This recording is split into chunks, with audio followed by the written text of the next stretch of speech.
Hello everybody and welcome to another deck guide video here at Playing Board Games. Today I am talking about my boy Jim Culver with a Jim Skillver deck. Yep, you heard me right. Jim Skillver. It's not a Jim deck unless it has a fun nickname to go with it. So why don't we dive in and let's talk about what this deck is all about. So, with this deck, we're looking at using Jim Culver, an Astronomical Atlas, to sling skills multiple times as we gather as many clues as possible. So this is a Cluever deck. We're here to get clues, and we're here to use those clues to win. So we have like no combat, so this is just designed to be a sole clue getter. I actually played this deck as a sole clue getter in two players, two-handed solo. And it actually went very well. I had a great time with this deck. I always have fun with Jim. He does kind of have like issues kind of scaling into the later parts of the campaign. But I think this Jim actually did great from Scenario 1 to Scenario 7, where I unfortunately died. But it wasn't Jim's fault. It actually wasn't Jim's fault. Jim got clues all the way through. And this deck was a blast to play, and that's why I'm sharing it today. So this deck notably doesn't aim to draw the Skull token. There's like no space in this deck to try to fish out Skull tokens. Instead, the Skull token is just extra zeros in the cup, which is a great thing, right? That's where we're gonna like leverage the extra zero and like kind of like the lower curve that we have in terms of the difficulty, our difficulty modifier. So because we have extra zeros, we're not really like a -2. We're like closer to like a minus, like maybe probably like, I don't know. I'm going to pull a number out of my butt, but it's not accurate, like a 1.5. Let's just say that, right? So, like, we're going to pass more tests because of these extra skulls. But again, we are not fishing these extra skulls out of the bag. This one's actually pretty basic for expansions required. It needs the Dunwich and Carcosa Investigator boxes. It needs the Edge of the Earth and Scarlet Keys Investigator boxes. And then it needs a few cards from some of the other things that are still out there in their current cycle. So Wages of Sin Before the Black Throne, which are from the Circle Undone, which actually will be coming out soon. And then Search for the Gnath and Innsmouth Conspiracy as well for some cards, which will also be coming out probably next year for their re-release boxes. So yeah, there's not much here that is actually required for this one, and the deck itself is actually relatively simple. The level 0 version, which I'm actually not going to spend too much time on, there is a link down in the description in which you can see both the level 0 and then the 29 XP version of this deck. As always, what I tend to do with these deck guides is I'm not here to be your dad, so to speak. I'll have recommendations for the upgrade paths, but really you know your playstyle best. So if you look at a card and you're like, hey, I don't think I want that in here, I want to change it with this, frickin' go for it.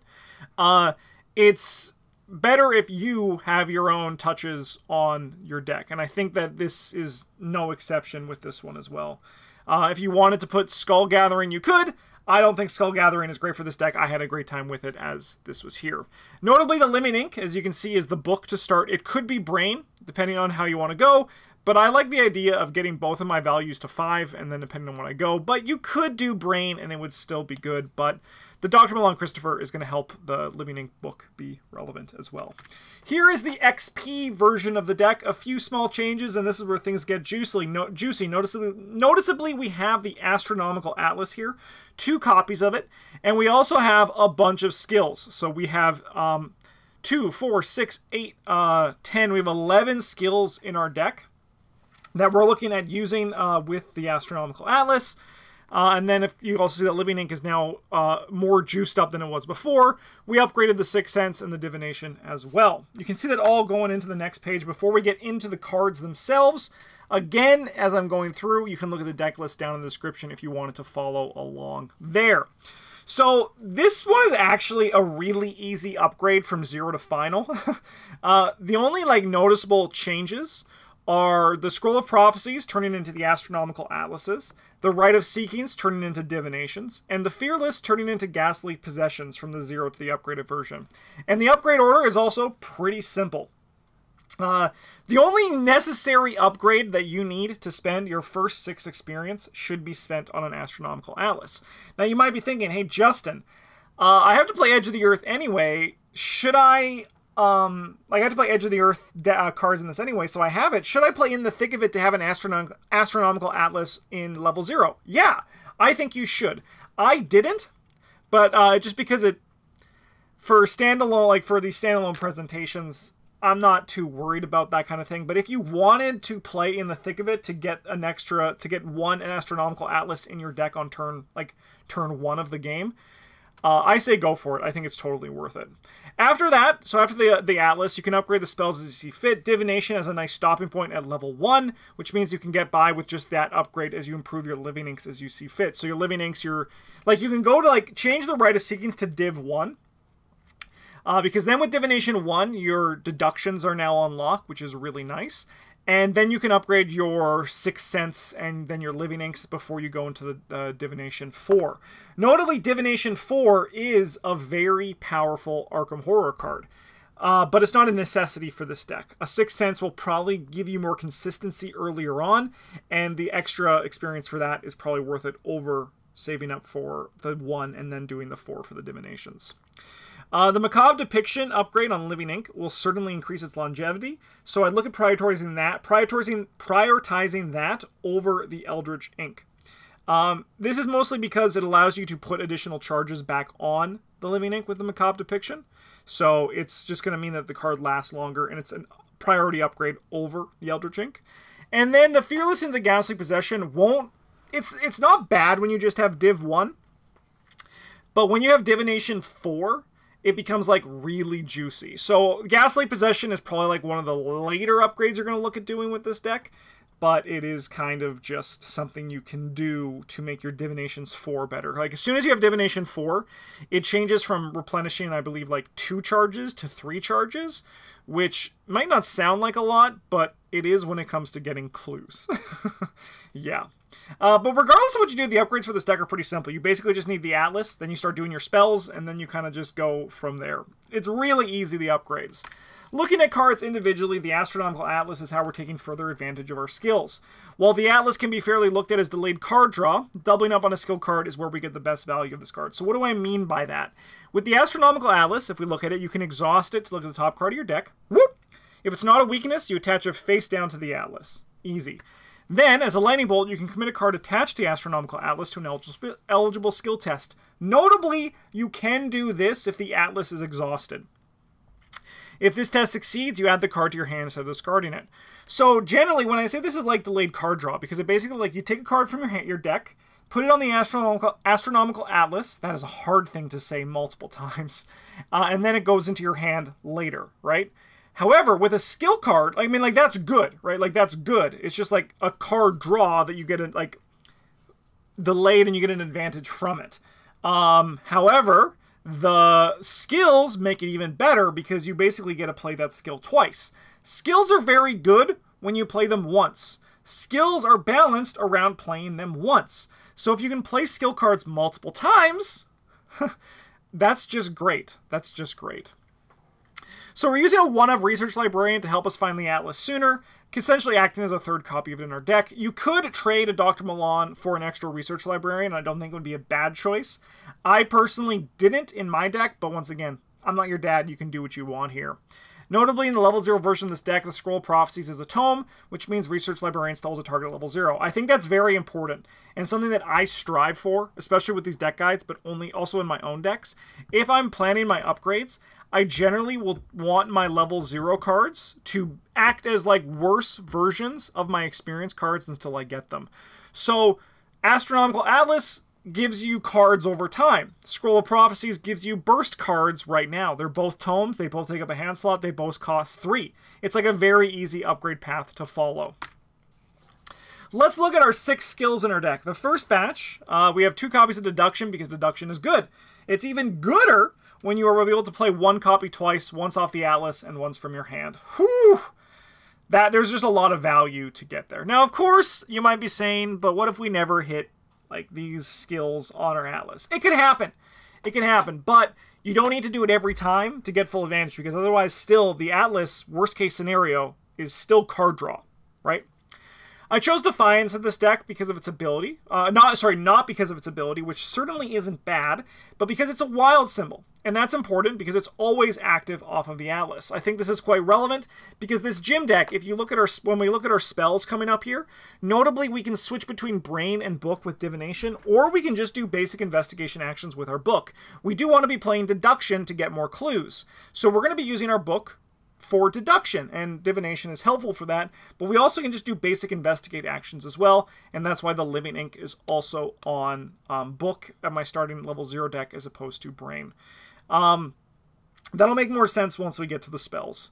And then we have Ghastly Possession. Like Deduction, it's great to be played multiple times, especially when you can replenish 3 uses on a Divination 4. Our next batch of skills are pretty simple. We have Guts and Perception. They both replace themselves, but if you play them off the Atlas, they draw a card while also returning to your hand. So you actually get an additional card out of them. So, to paint the picture, you commit the Guts off of your Atlas. You succeed with that test. So you draw a card off of the Guts that you committed. But then, because of the Astronomical Atlas, the Guts goes back into your hand. And then you can play your Guts and draw another card. So you essentially netted 1 positive card from it. Because like the Guts replaces itself on its second play, but you get it back and an additional card on its first play if it's off the Atlas.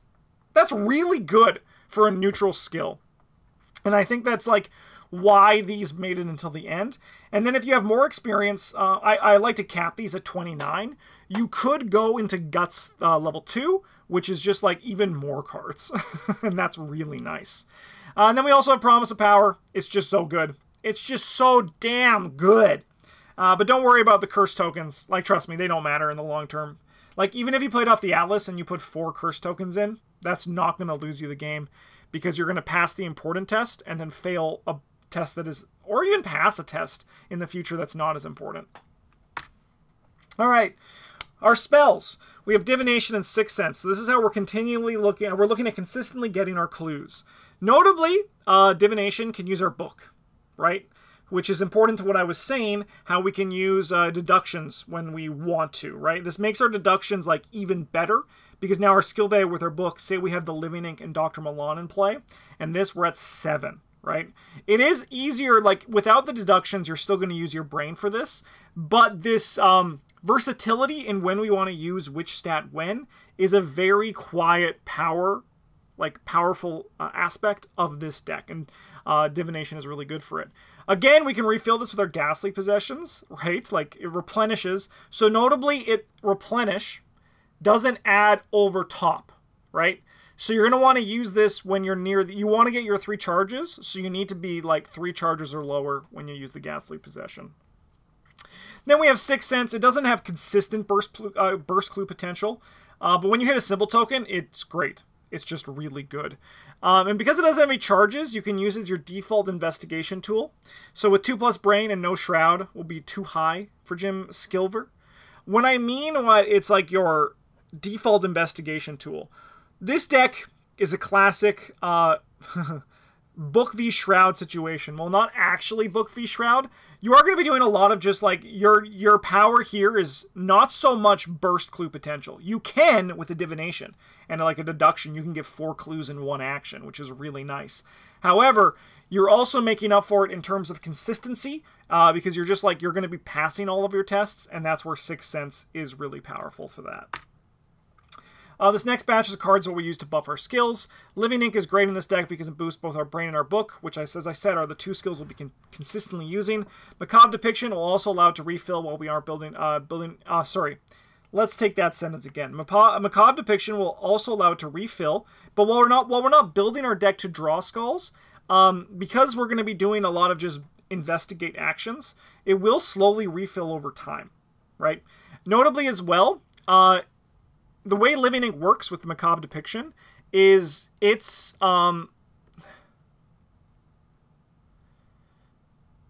sorry, this one actually, so scratch that, because we don't have the, we actually don't have subtle depiction on this, which you could totally put on, which makes it last. So with this one, basically, like, what we're doing is, because we're taking so many tests, it's always active. We're essentially just getting multiple skills for a turn. Sorry, I've been playing 2 Living Ink decks recently, and I thought this one had subtle depiction, but it actually doesn't. And I didn't write it anywhere, but in my head just now it did. That is on me. But because, like, we're just going to be, like, doing so many tests, we're not looking to draw skulls. We're going to hit skulls. We're going to hit tablets. We're going to hit squids. We're going to hit cultists. And this is going to allow us to... even chaos tokens with a symbol. So even like our curse tokens will cause it. Our elder signs. Our auto fails. It will all help charge the Living Ink. So it'll actually probably stay active for a very long time. And we don't need to build our deck around it to do that, which is really nice. Holy Rosary buffs our brain, Dr. Milan buffs our book, and also provide us the steady economy once this is in play. So with Holy Rosary, that's to help our Rite of Seeking at level 0 and our 6th Sense be even better. Dr. Milan Christopher is to help our passive book getting skill. Like, you want to be able to use your book to investigate even if you don't have a 6th Sense or a Rite of Seeking in play, because you need a worst case scenario, and Dr. Milan and Living Ink help us do that. Our last batch of spells are the events in our deck, so this is the last batch of cards here. Read the Signs is a powerful card that will help us get burst clues at high skill value. 7 without any modifiers, easily 9 or 10 with. It can also ignore certain location effects, which is rare, but it does happen. Uncage the Soul, some economy that can pay for our Divination, our 6th Sense, or Uncage the Soul. Sorry, that's supposed to say Read the Signs there. That's really funny. And then finally, Ward of Protection helps us protect us in the Mythos phase, which is always welcome. These are just basic, powerful cards that have a home. Notably, if you look at the symbols for them, they all hit on... They all hit on the Atlas, and they all have relevant stuff that we are able to consistently use for tests to get them into our hand. There's the deck. Super simple. Super simple. This deck is nice and simple. We actually just go back and look over our cards. If we see all of our things, Living Ink is the only thing without a wild, brain, or book symbol, and the one of Research Librarian, which is a foot symbol, which is like, you'll be able to use... The game's going to make you test your foot if he happens to get on it.